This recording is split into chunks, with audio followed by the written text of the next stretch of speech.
So, ayan yung loob ng box. Wow! Ang ganda! Ang ganda! Wow! So, ang bili ko yung Gisulite Cross Maltese.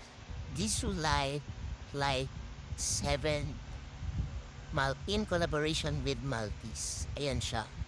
So, kapag i-unbox siya, nandito sa ilalim. Yan. Okay. Ang ganda ng packaging. Wow! May libre siyang stickers. Tapos, ito mismo yung handheld fan. And may kasamang manual na wala namang hindi naman binabasa ng kahit na sinong buyer. And, of course, meron ding, ano ba to? Meron din siya strap.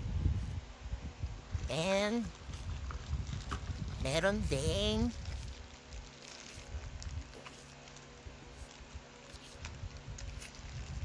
USB charging cable. Okay? Tapos, ito po guys, yung fan. Wow, ang ganda! Ang ganda, nakaka-excite. So, yun lang. Tap,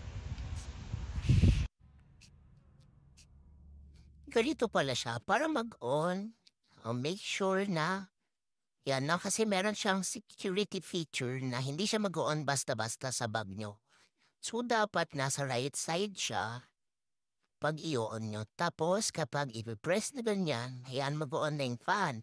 Guys, number 1 pa lang ang lakas na ng fan. O, level 2. Lakas. Guys, bili na. 3, 4, 5. So, yan.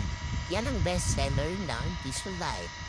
Diesel Life Life 7 Fan.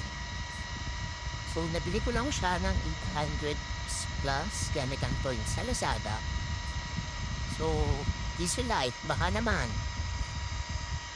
Yan, ang ganda guys. Ang ganda na itong Diesel Life Maltese nila. The best.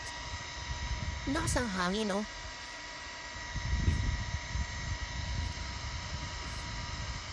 So, yun lang. So happy with this purchase. Thank you, Lazada. Tapos, kapag i-off, yun lang. Isang press. Tapos, off dito, tapos lagay mo na sa bag mo. Paka-handy. Perfect sa summer.